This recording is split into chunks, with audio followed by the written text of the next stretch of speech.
The FAA mentioned very recently in a survey and a report that they provided that there is still a shortage in aviation resources. That includes pilots, that includes other positions within the aviation industry, engineers, all types, analysts, all types of positions. So when we think about the shortage that we're seeing specifically with pilots, well, that's occurring for a couple of reasons. We have several pilots who are retiring right now, and because of that retirement of our seasoned pilots, that opens up a whole line of open positions that we need to fill going into the aviation industry. In another direction, there is an increasing demand in air travel. Just think about how often pre-COVID and now picking up now, considering COVID, how often you travel. When we think of travel commercially, when we think of travel by organizations, military travel, the full works, all of that is leading to a shortage of pilots. So I want to share a few statistics with you just to hold on to as our millennial leaders in aviation share their stories. 80,000 airline pilots are retiring. 80,000, that's a lot, over the next 20 years. United Airlines alone estimates that half of their 12,500 pilots will retire over the next 10 years, and they will need to hire 10,000 pilots over that period just to keep pace with their growth. And one more stat, American Airlines has a similar projection with 7,200 of their 15,000 pilots set to retire over the next decade. So as we get into the exciting portion of today, listening to our young aviation leaders, just think about the exciting opportunities that exist in the aviation industry. It could have your name on it. Hello, everyone. I'm Dr. Karen Ivey, and I am so excited to introduce our additional speaker for this wonderful, wonderful event.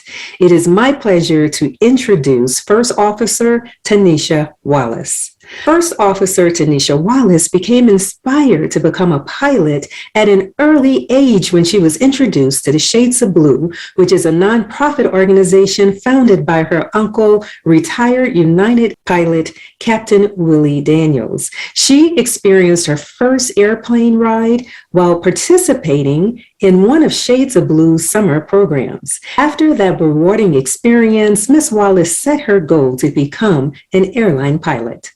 While in high school, she took electives relative to aviation and graduated with honors. After graduating high school with honors, she studied aviation science at Mount San Antonio College, graduating with an Associates of Science degree in commercial aviation. Miss Wallace selfishly joined the U.S. Army as a chemical specialist in order to give back to her country. Her sacrifice awarded her the necessary skills pertinent to continue her journey as a pilot, as well as provide complete funding for flight training. That was an excellent way to pay for training. After she completed her military service, she enrolled into Central Texas College, where she obtained all her pilot ratings to include certified flight instructor and multi-engine flight instructor.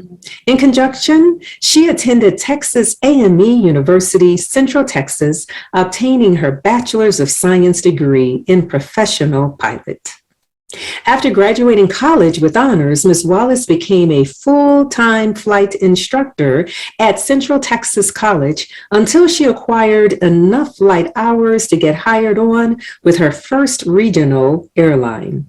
While there, she obtained her ATP and 3 type ratings to include the CRJ 200, 700, and 900, the Embraer 145, and Embraer 175. Tanesha's journey led her to corporate aviation, where she is currently flying King Air 350i. Her experience with airlines and corporate aviation gives her the opportunity to provide mentorship to aspiring aviators.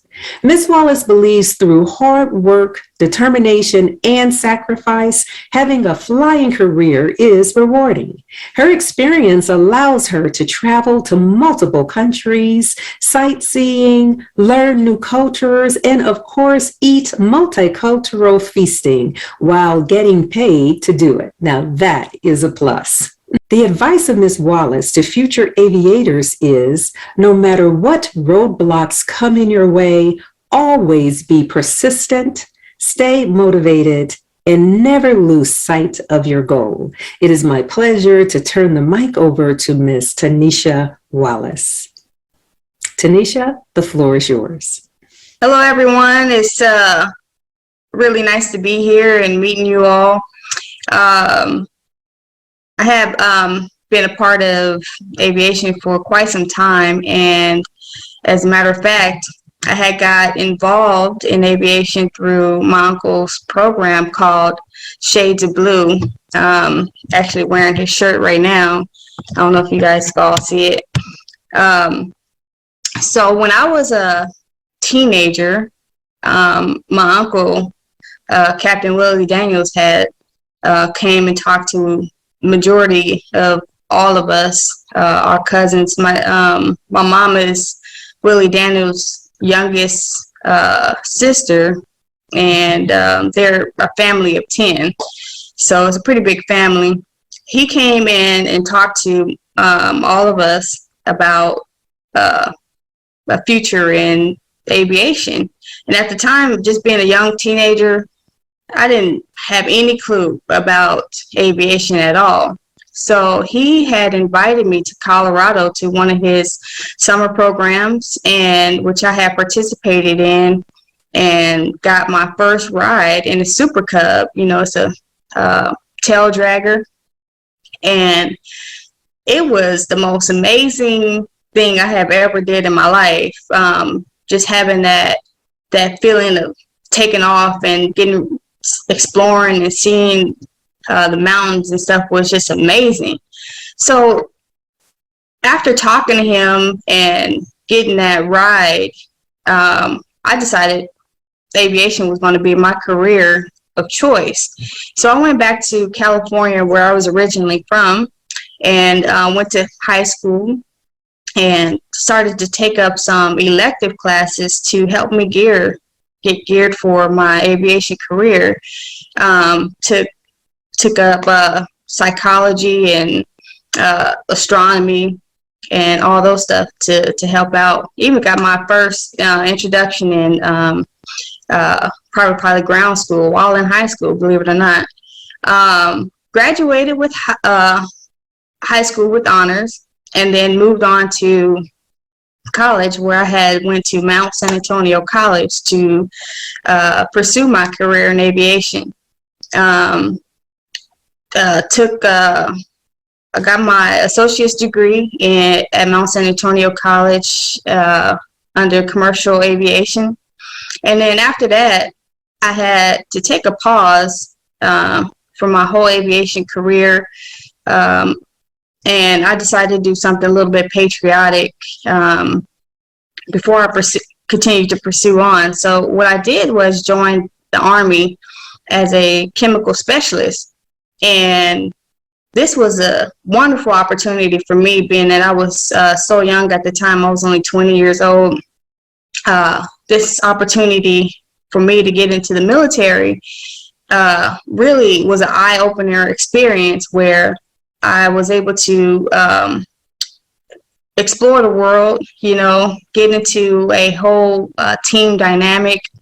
And it was also good for me because I needed to get a little bit of discipline in my life too. So it was such an amazing time in my life. And I was entrusted in the Army, where I was able to come out with a secret clearance and get a lot of medals of achievement. And having spent my time in the military for 5 years, I was awarded the opportunity to use my Montgomery GI Bill. And when I got out the military, I used the Montgomery GI Bill the Army provided for me and went back to school. And at this time, I went to Central Texas College in Killeen, Texas, where I had got all my ratings from private pilot, instrument, commercial, all the way up to my multi-engine CFI, CFII, and of course my CFI. And in conjunction, I also went to Texas A&M University to get my bachelor's degree in professional pilots. So after completing all my studies, I had became a flight instructor where I had taught for 2.5 years up until I was able to get enough flight hours to meet the ATP standards. And then I was able to get on with a regional airline. At the time, my regional airline was called ExpressJet Airlines, and a wonderful company. Got my ATP with them, as well as got 3 type ratings out of it: the CRJ 200, 7 and 9, the Embraer 145, and then also the Embraer 170, 190, which is pretty much the 175. And was with ExpressJet for 4.5 years until, as we know, the up and coming pandemic had put the airline out of business, in which I am currently now at Wheels Up flying a King Air 350, a wonderful company. It's on the other side of the airlines. It's now the corporate side, where I get a little bit more interaction with my passengers. And, you know, it's a wonderful company to be with. And I like it full scale. I get the opportunity to have the airline experience and corporate experience for those who haven't quite understood which direction they want to go in. I have some feedback to give on both sides of those houses. What I like to do in the meantime, you know, I love to go trail walking. I enjoy a game of basketball here and there, although I'm a little older, I can't participate in basketball anymore. But I also like to give back and be at programs like this where I could mentor a lot of young folks and give them my perspective and try to encourage the next generation. And it's just been an amazing experience for me. All right, Ms. Wallace, this has been so exciting, and hearing about your background and your interest and how you got involved in the aviation industry. You were steps ahead of where several people are even today. So I'm going to ask you some questions, because we know in our audience are young individuals who have the interest in going into aviation, but they just don't know how to get there, you know, what their moves may be. And you are such a wonderful model, as well as the other great speakers on our panel today. Mm-hmm. So first of all, I'm going to ask you the question: how was the experience the first time when you were behind in the flight cabin as a pilot? Your first experience. Can you walk us through that? How did that feel? That was the most rewarding feeling ever. Being a commercial airline pilot, you know, not many people know it's your first time actually getting out there, but to us, it's just routine. And having to go up and fly and, you know, just do your thing that you're trained to do. It was so rewarding for me, especially when I came down, landed the airplane smoothly. And, you know, I got a chance to open the cockpit door, and everybody, when they were exiting, oh my God, that was so wonderful. That was such a great flight. That was a smooth landing. You know, just the feedback from all the passengers, it was just the most rewarding thing I have ever had in my life. That's exciting, because I know when I'm on flights and when it's rough up there in the air because of turbulence and all, but then it's time for us to land and all the passengers are like, okay, hold on to your seats. And Yes. when that pilot nails that landing and makes it so smoothly, I'm one now where at the end, as I'm leaving the plane, I will tell the pilot, thank you for a safe flight. Yes. And that is an experience that we as passengers really do appreciate. Definitely. Well, one of the things, Miss Wallace, that I picked up as you were talking is education has been key throughout your life. So as you finished high school, you took different directions and venues of going to get certifications, going to get your advanced trainings and your degrees. So can you speak to the audience on the importance of keeping the focus on your education, one, and then two, once you become a pilot, do you have to continue with trainings as you advance? Yes. I like to tell everybody in the audience that coming into aviation is very rewarding at the end, but it's going to be challenging in the beginning because it's a whole different language that you have to learn.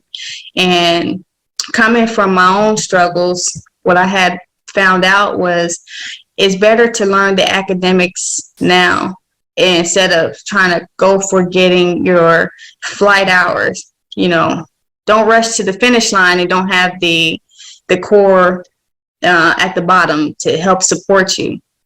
So getting all your academics done firsthand will definitely help set the stage for later. So for those that's interested, if you, let's say you don't have enough funds to actually fund your training, we have so many certifications that you have to go through. You got to get your private pilot written exam out the way. So when I was a flight instructor, I told my students, study for your written exam, get that out the way, because that's 2 years that you can hold on to that ticket before it expires. And in that time, you got 2 years to get all your flight hours out the way, and then you could get it done. What I did was I flew all my, as many hours I could, and then waited to the end to study for my written exam. And it took so long for me to get my written exam done that by the time I went back flying again, I had to go back and do all those flight hours all over again, and it became costly. So if you can avoid that, do so. And then once you learn those basic academics, it's going to follow you for the rest of your career. I still have to know my weather and the cloud heights. I still have to know all that. So for us now that we are in our position, we still have to get certified every year. For captains, it's twice a year. For first officers, it's once a year. And we call that recurrent training. So we're still trained to standards, and we're still trained to know everything that we started from the beginning. So keep all that fresh in mind. Yes, that's a very good point, because again, I can speak as a passenger. It makes me warm and cozy to know that my pilots are currently trained and currently certified, right? Yeah. But let me ask you this question, because I know some of our conference attendees, the question is on their mind. Can you speak to the importance of some of those topics such as math, writing, even reading? Those are basic, right? Basic elements, but are probably so important, especially going into the whole aviation industry. Can you speak to that? Yes, because math is, we have to do a lot of math, especially when it comes to calculating our weight and balance and trying to equalize the aircraft in itself. It's very important. And having to read, when you go into new aircrafts or new companies, they're all going to have different manuals that you have to read, and you have to memorize all this stuff in order to continue in that program or even in that new aircraft.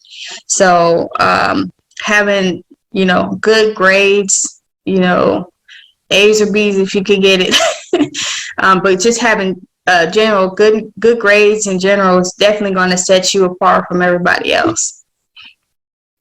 One of the things that I'm so impressed with, first of all, I know your uncle, Captain Willie Daniels, is Yes. In my neck of the woods. Is sort of like in the aviation industry. It's like, who doesn't know Captain Willie? He is so inspirational. He is so important to the push that he has, and several of us are going along with this push as well, as trying to get young individuals aligned in the aviation industry and taking the benefits that are there. There are organizations who are willing to pay for training, willing to hire you on, willing to move you forward into becoming a true and full-fledged pilot. So I'm going to ask the question, you have the connection of working with your uncle, Captain Willie. How important is it for individuals to find someone in the aviation industry or individuals who they can connect with as mentors? How important is that mentor and mentoring relationship? And are you in the position, I know you probably should be too, in the position of mentoring others today? Yes, it's very important. Networking is the number one key to success in the aviation business. Just connecting with other people. I have a prime example. While going through some training, I had kind of struggled just a little bit, but I had people in my background that was there to help me on the side that I couldn't ask while in the training department. So just having a phone call away to somebody to say, hey, look, I just don't understand this. Can you please help me out, and have them guide you while you're on the phone talking to them is so important. And also, it's good to have connections because a lot of companies look for letters of recommendation.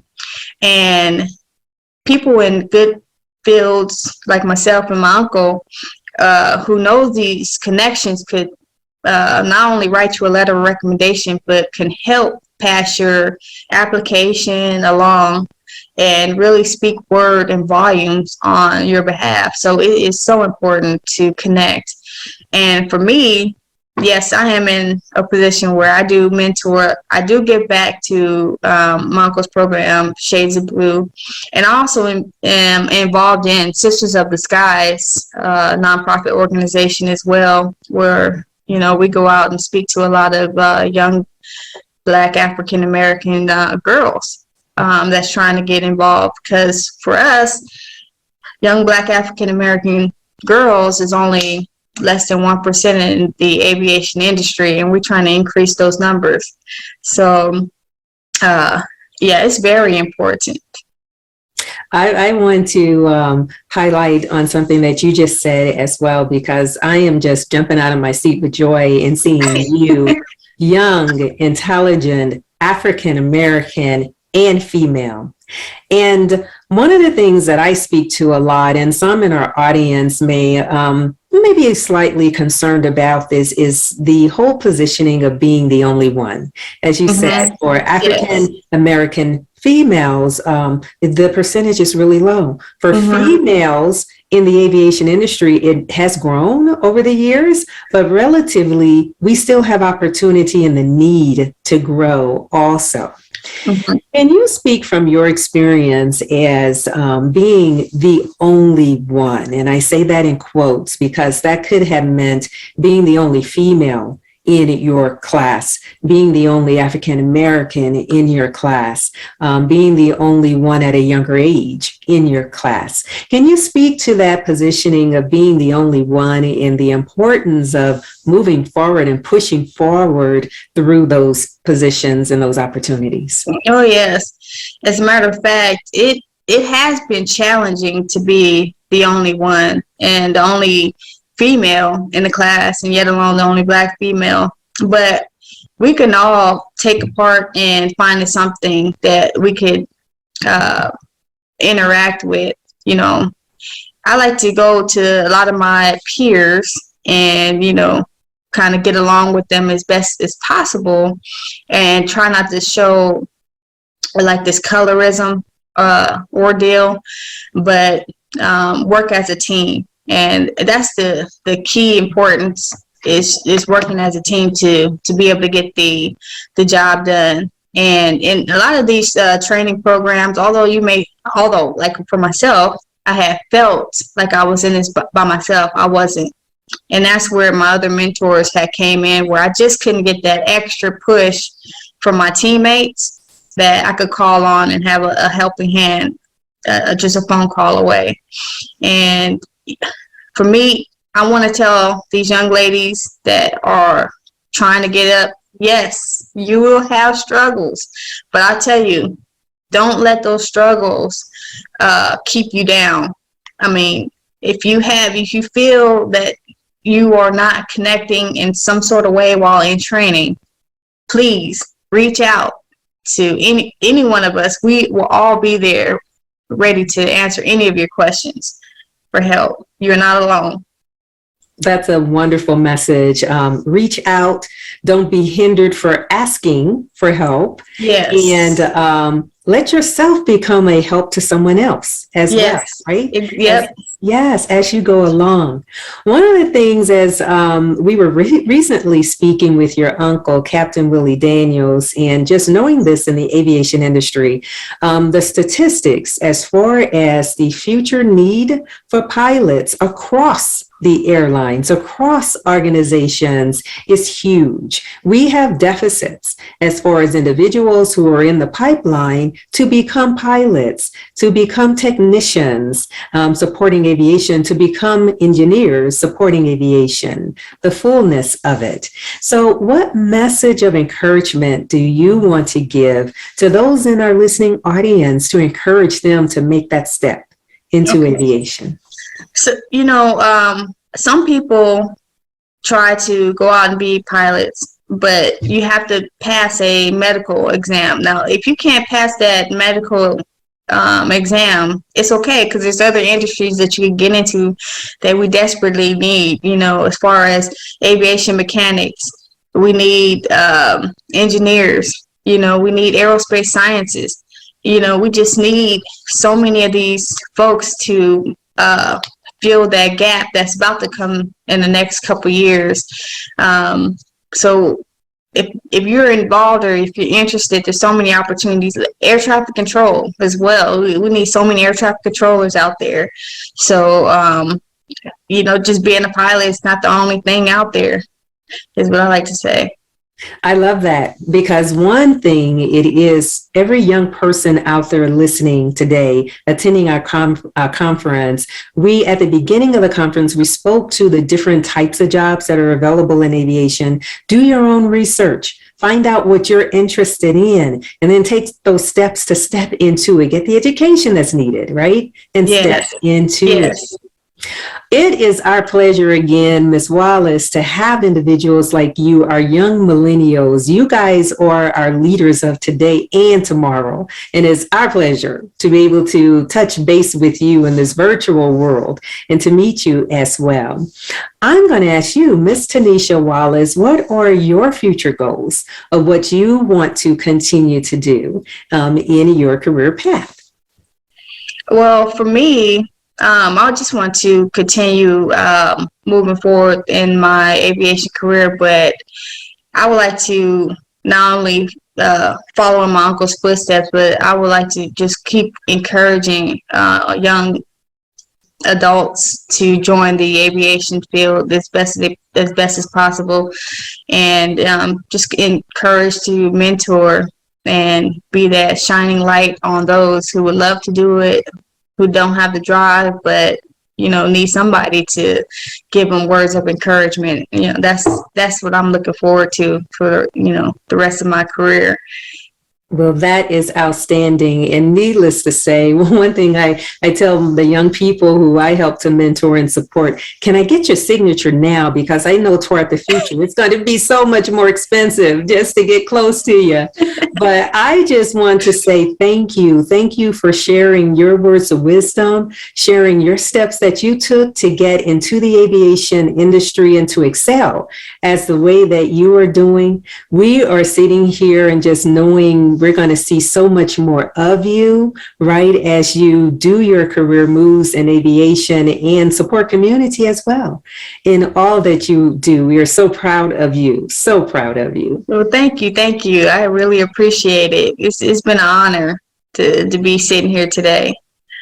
I will mention as well that the University of Arizona Global Campus, we started working with your uncle, Captain Willie Daniels, and the Shades of Blue a couple of years ago. And we are looking forward to doing more initiatives just like this one and bringing in connections of individuals like yourself in the industry with our students to help to encourage, to help to grow and develop those in aviation.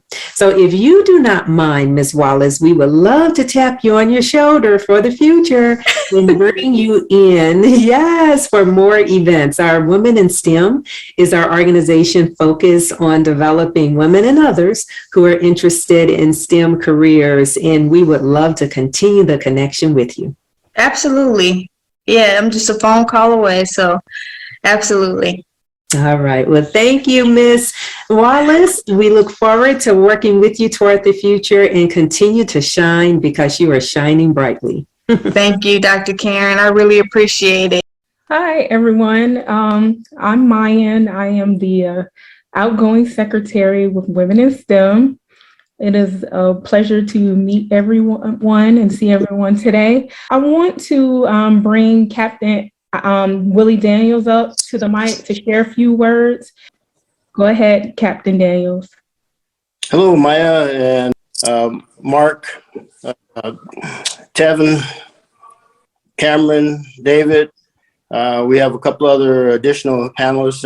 And so Tanesha Wallace and Tanya Gatlin, as duty calls, says, hey, we need you guys to go to work. And so they're out right now. But, I couldn't be more proud of each and every one of these young individuals who are now airline pilots roaming around the world. And as we mentioned from the standpoint, this is an opportunity like Tevin and Chameron are 20, 25, 26 years of age. They have an opportunity to earn six figures for 40 plus years. And there's not a lot of jobs out there that will pay you six figures for 1 year, but let alone 40 plus years. And that was the whole purpose of when we founded the organization Shades of Blue in 1999 initially, and we filed for our articles of incorporation. It was with the idea of taking airline pilots like myself alongside of engineers and scientists from our working environment into the classrooms K through college to make it relevant while they're learning what they're learning. But the big thing is we just did not want to go into a classroom and say, hello, I'm an airline pilot, look at me, be like me. So we created a mechanism, a tracking mechanism to get these young people in the pipeline at an early age, whereby we can mentor them on a long-term basis. We can track them all over college, and once they have the credentials that they need to have, then we can help run their resumes right into the HR departments. So we've opened up that pipeline from primary education through secondary education all the way into the workforce. Now, with that being said, I just retired back in 2020 from United Airlines after 42 years of service with United. I thought it was riding off into the sun. And the next thing I know, I felt like the Godfather. They just pulled me right back in. So right now I currently work in our operations center at Denver International Airport for our chief pilot, Captain Rob Biddle. And I basically represent the chief pilot when they're not in the office. I represent them, representing the pilots and helping them solve whatever issues that they might have that comes up on a day-to-day basis. So I work in our operations center with all of our other managers that run the whole entire airline at United out of Denver. This is a unique opportunity for any of those young people out there that are hearing us today, for you to get engaged at an early age. By the time you're 22, 23 years of age, if you got your 4-year degree and you're learning how to fly, and maybe you have gotten to the level of an airline transport certificate, it's a great opportunity for you to be 23, 24 years of age and have 40 plus years worth of service. Now, the uniqueness that's going to take place here between now and 2038, in the world, we're looking at worldwide shortages of about 804,000 airline pilots. That's a lot of opportunity for anybody that wants to become a pilot. But not only that, there's a whole host of other opportunities. Like right now, we need almost 914,000 flight attendants that will be needed by 2038, and also about 769,000 aircraft mechanics. And that's just a few of the jobs. We have dispatchers, we have managers, we have ramp personnel, we have all different types of personnel. We do food service. So it's like a huge, huge company worldwide that needs well-qualified, well-educated employees. Now, David mentioned earlier that you cannot get into this profession if you've been involved in drugs or crime or anything like that. So you have to keep yourself clean. You have to keep yourself healthy. And it's a holistic approach that you want to take a look at this, because the airlines, they will go back throughout your whole entire history to check you out, to make sure that they want to put a $250, $300 million piece of equipment in your hands, carrying 300-400 lives at one time across the world safely. And so it's a lot of responsibility that you have to look at it from that standpoint. So this is a great opportunity. As I mentioned, Mark and I, we met when he was 8 years old at a event at the Wings Over the Rockies Air and Space Museum in Denver. The Tuskegee Airmen they were showing the very first movie, the Red Tails. And so that's where I met Mark. He came up to me and said, "Excuse me, sir, are you a pilot?" And I said, "Yes, I am." And he asked me about, "Can you tell me the difference between a PT-2 and a PT-7 pitot 2? And anybody knows anything about jet engines, it's the inlet pressure on the jet engine versus the outlet pressure. And I was impressed with the mere fact that an 8-year-old kid was asking me a question like that. So Mark and I have known each other for almost 19, 20 years or more. David, we actually met at his high school up at Legacy High School. His teacher invited me to come in and speak at their school, Mr. Al Godman. And we still go back and forth to their school even today to speak to their students. Tevin and Chameron, we had an opportunity to meet as they were already interns with United Airlines. And so the big thing with that is, we set up a relationship. They asked when I was flying as a 777 captain, would I mind if they came and rode on one of my trips with me over to London, which they did. They hopped on my flight. Tevin jump seated, Chameron rode in the cabin, and we had a fantastic time. I had an enjoyable time with a lot of photos showing them all over London and places like that. Since then, they joined our organization, working with my chapter president out of the DC, Maryland, Virginia area, Dr. Valerie Thomas, who's a former famous African-American female inventor for NASA, who invented the illusion transmitter for NASA, and that we use in simulations right now all over. So Chameron and Tevin both have volunteered their time, and I'm really proud of them for giving back to the next generation, because I asked the students that if I help you, all I ask is you turn around and reach back and help someone else join where you are. So We have other individuals that you'll hear from in the coming future. Miss Tanesha Wallace, who's flying for a company called Wheels Up, and hopefully she'll be here with United very soon.